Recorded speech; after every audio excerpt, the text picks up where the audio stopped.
नमस्कार, स्वागत है आप सभी का जी न्यूज पर। प्रधानमंत्री नरेंद्र मोदी जापान के दौरे पर हैं। आज भारत और जापान के बीच 12 अहम समझौते हो सकते हैं और दोनों ही देशों के बीच सिविल न्यूक्लियर डील आगे बढ़ने की उम्मीद है। ये डील काफी वक्त से लटकी हुई है और अगर ऐसा होता है तो जापान पहली बार किसी ऐसे देश के साथ डील करेगा जिसने एनपीटी पर साइन नहीं किए हैं। एटमी डील पर कई सालों से बात चल रही है, लेकिन 2011 में फुकुशिमा न्यूक्लियर पावर प्लांट में हुए हादसे के बाद ये अटक गई थी। पीएम मोदी आज ही जापान के प्रधानमंत्री शिंजो आबे से मुलाकात भी करेंगे। टोक्यो से कोबे तक मोदी शिंजो आबे के साथ बुलेट ट्रेन में ट्रैवल करेंगे और इसी टेक्नोलॉजी से Mumbai Ahmedabad high speed railway को तैयार किया जाना है। वो कोबे में कावासाकी हेवी इंडस्ट्रीज भी पहुंचेंगे। हाई स्पीड ट्रेन यहीं बनाई जाती है।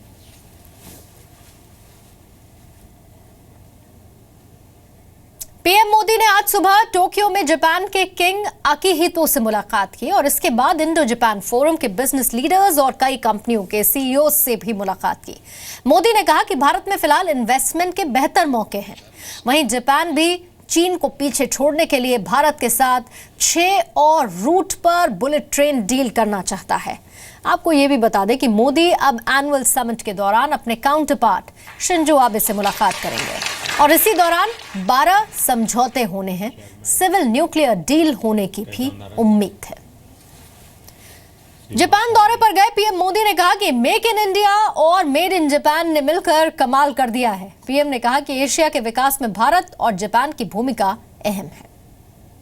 I am delighted to visit this great country once again. It is indeed a great pleasure to see so many familiar faces here. Friends, the very word Japan in India is a benchmark of quality, excellence, honesty, and integrity. Japanese people have led the world in sustainable development. There is also a deep sense of social responsibility and ethical.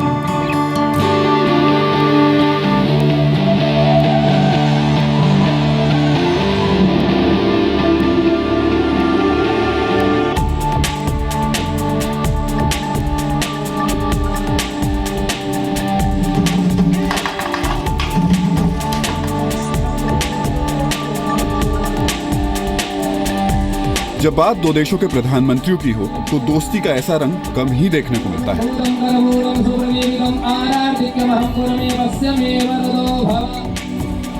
2 वर्षों में दुनिया ने देख लिया कि मोदी आबे की दोस्ती जय वीरू से कम नहीं है। ये दोस्ती ही है जिससे भारत और जापान रिश्तों के नए रास्ते पर आगे बढ़ा है।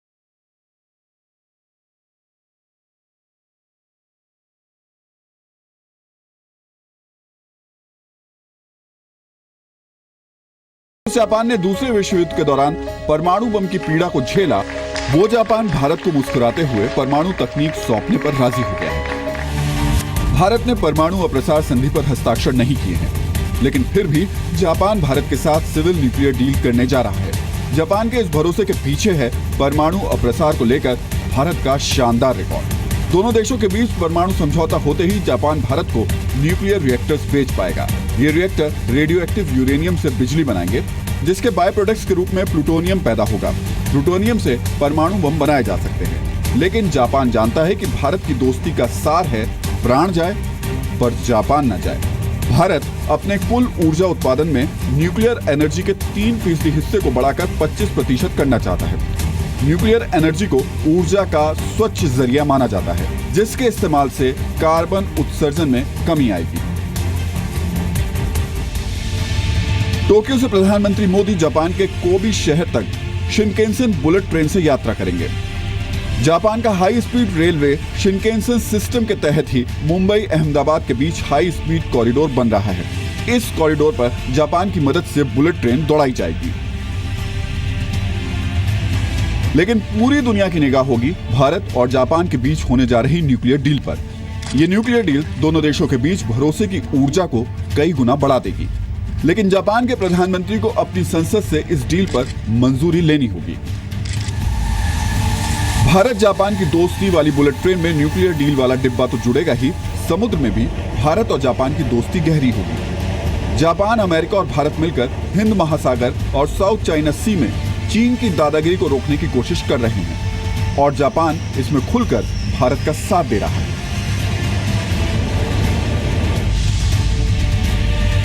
जापान दौरे में प्रधानमंत्री मोदी जापान से 12 एम्फीबियस रेस्क्यू एयरक्राफ्ट खरीदने की डील पर हस्ताक्षर कर सकते हैं। इस डील के तहत भारत जापान से 10,000 करोड़ रुपए में 12 एम्फीबियस रेस्क्यू एयरक्राफ्ट खरीदेगा, जिससे भारतीय नौसेना और कोस्ट गार्ड की ताकत बढ़ेगी। 50 वर्षों में यह पहला मौका होगा जब जापान किसी देश को सैन्य हथियार बेचेगा।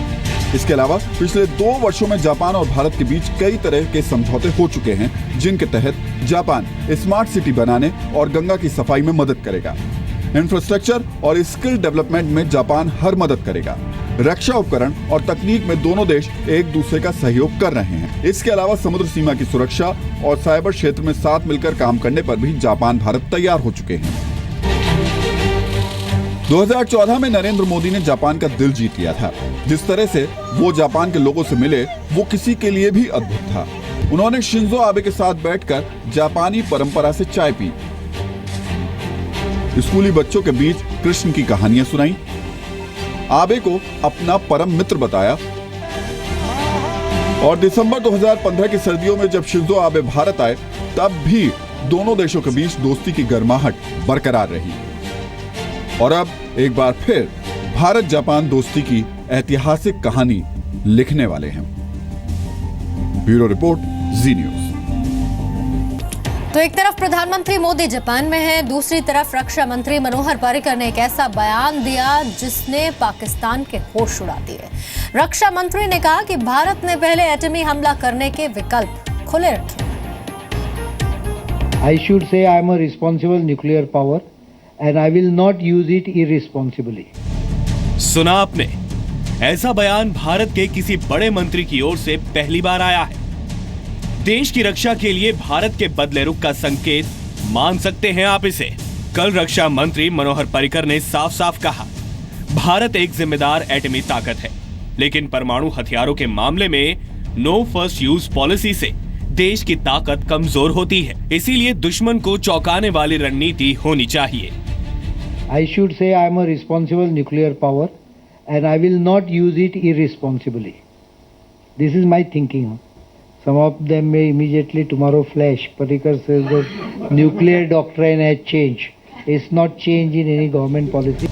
हालांकि मनोहर पर्रिकर ने इसे उनका निजी विचार बताते हुए ये भी कहा कि नो फर्स्ट यूज पॉलिसी की जगह पॉलिसी ये होनी चाहिए कि परमाणु हथियारों का इस्तेमाल गैर जिम्मेदारी से नहीं किया जाएगा। न्यूक्लियर पॉलिसी से बन जाने की क्या जरूरत है? दरअसल पाकिस्तान समय समय पर यह धमकी देता रहा है कि वो एटमी ताकत है जिसका इस्तेमाल वो भारत के खिलाफ कर सकता है। और अगर हमारी सलामती को खतरा हुआ, हमारी सरजमीन के ऊपर किसी ने कदम रखा और किसी के अज़ाइम जो हैं वो हमारी सालमियत के मुताबिक जो है के मुतल्लक जो है वो ख़तरनाक हुए, तो हम गुरेज नहीं करेंगे अपनी दिफा के लिए उन वेपन्स का इस्तेमाल करें। जी हाँ, ऐसे बयान पाकिस्तान की ओर से अक्सर आते रहते हैं। पाकिस्तान का हर नेता देता है, जिसके जवाब में पहली बार रक्षा मंत्री मनोहर पर्रिकर ने बड़ा बयान दिया है, जिसके बाद पाकिस्तान सन्नाटे में है। दरअसल पाकिस्तान की चुप्पी की वजह सर्जिकल स्ट्राइक है। ये दावा भी खुद रक्षा मंत्री ने ही किया। मनोहर पर्रिकर ने कहा कि पहले पाकिस्तान बार बार भारत को हमले की धमकी देता रहता था, लेकिन सर्जिकल स्ट्राइक के बाद उसकी बोलती बंद हो गई है। The day surgical strike happened, no threat has come again.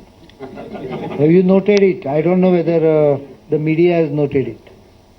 Because when they realize that we can do something which is not well defined. हालांकि पर्रिकर के बयान के बाद रक्षा मंत्रालय ने भी एक बयान जारी करते हुए कहा है कि ये रक्षा मंत्री का अपना निजी विचार है और ये सरकार का स्टैंड नहीं है। ब्यूरो रिपोर्ट, जी मीडिया। और बुलेटिन में फिलहाल इतना ही।